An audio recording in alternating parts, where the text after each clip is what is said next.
ഒരു നിമിഷം പ്രാർത്ഥിക്കാം.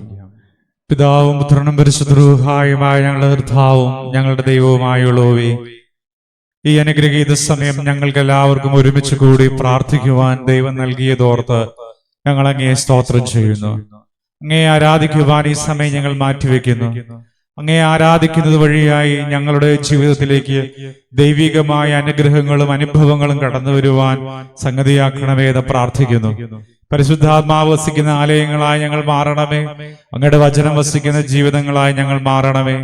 ഞങ്ങളുടെ ജീവിതത്തിലുള്ള പൈശാചികമായ ബാധകൾ, ബന്ധനങ്ങൾ, കെട്ടുകൾ, ശാപങ്ങൾ, രോഗങ്ങൾ യേശുവിന്റെ വിലയേറിയ നാമത്തിൽ കർത്താവിന്റെ തിരുരക്തത്താൽ ഇപ്പോൾ അഴിഞ്ഞു മാറട്ടെ. ഈ പ്രിയപ്പെട്ടവരെല്ലാം കർത്താവിന്റെ മക്കളായി രൂപാന്തരപ്പെടട്ടെ.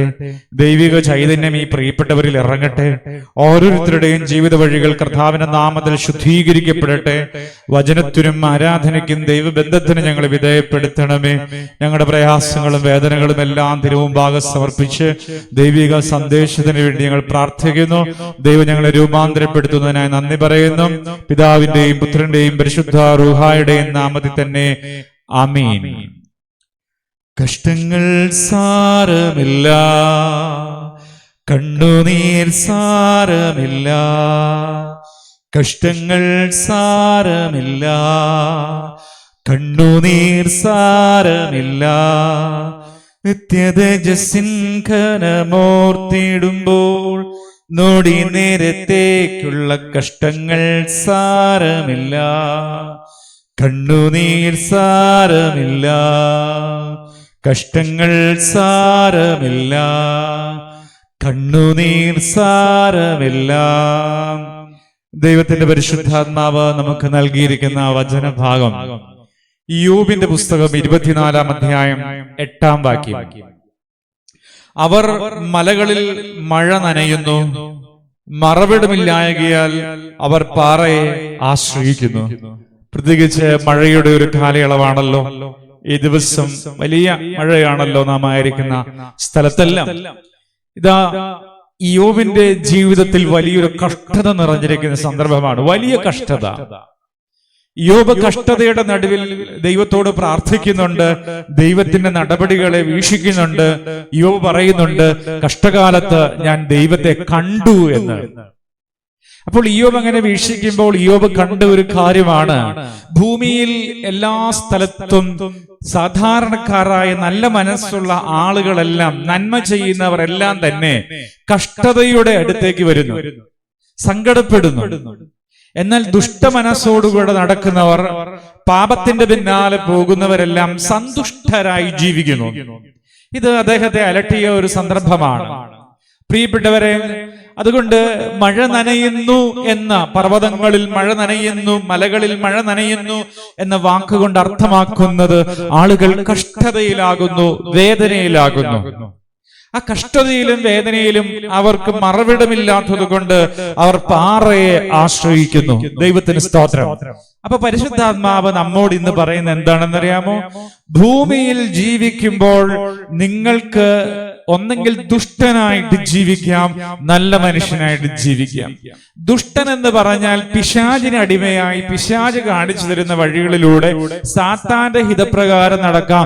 നിങ്ങൾക്ക് ഒരു സമ്മിശ്രമായ ജീവിത ശൈലിയിലൂടെ ലോകത്തിന്റെ സ്ട്രക്ചറിൽ നിങ്ങൾക്ക് പോകാനായിട്ട് സാധ്യമാകും.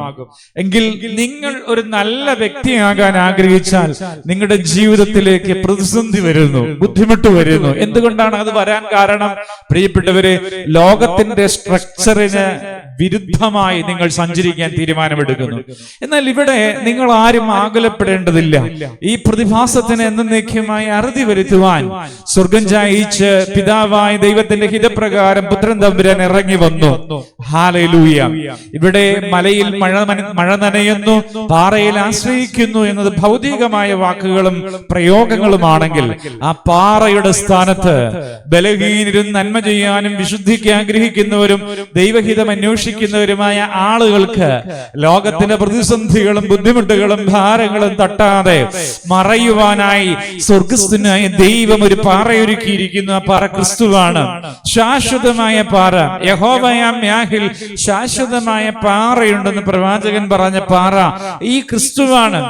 ഈ പാറമേലാണ് സഭ പണിതിരിക്കുന്നത്. അതുകൊണ്ടാണ് ഇന്നലെ വൈകുന്നേരത്തെ പ്രാർത്ഥനയിലൊക്കെ നാം പറഞ്ഞത്, സഭയോട് പാറയാകുന്ന ക്രിസ്തുവിനോട് ചേർക്കപ്പെട്ട് പണിയപ്പെട്ട മന്ദിരമാകുന്ന സഭയോട് ചേർക്കപ്പെടുന്നവർ അനുഗ്രഹിക്കപ്പെടുന്നു എന്ന് പറയുന്നത്. പ്രിയപ്പെട്ടവരെ, അതുകൊണ്ട് വേദനയോടും സങ്കടത്തോടും ഭാരത്തോടും കൂടി ഇരിക്കുന്നവരെ, നിങ്ങളോട് പറയാനുള്ളത്, നിങ്ങളെല്ലാവരെയും ദൈവം യേശുവാകുന്ന പാറയിലേക്ക് ചേർക്കുന്നു. ക്രിസ്തുവാകുന്ന വാതിലിലൂടെ ദൈവരാജ്യത്തിലേക്ക് പ്രവേശിക്കുവാനായിട്ട് വിളിക്കുന്നു.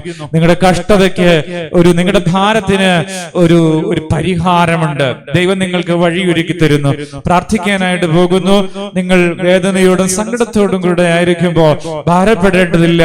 ദൈവത്തിൽ ആശ്രയിക്കുക. ദൈവം നിനക്ക് മതിയായവൻ. കർത്താവിന്റെ സഭയുടെ ഭാഗമായി മാറുക, യേശുവിന്റെ ശരീരത്തിന്റെ ഭാഗമായി മാറുക. അതിനുവേണ്ടി പ്രാർത്ഥിക്കുന്നു. ആഗ്രഹിക്കുന്നവരെല്ലാം ദൈവം തന്റെ സഭയിലേക്ക്, തന്റെ ശരീരത്തിലേക്ക് ചേർക്കുന്നു. നിങ്ങൾക്ക് വേണ്ടി അനുഗ്രഹിച്ചു പ്രാർത്ഥിക്കുന്നു. കർത്താവേ, ഈ ശുശ്രൂഷയിരിക്കുന്ന എല്ലാവരെയും കർത്താവിന്റെ നാമത്തിൽ അനുഗ്രഹിക്കുന്നു.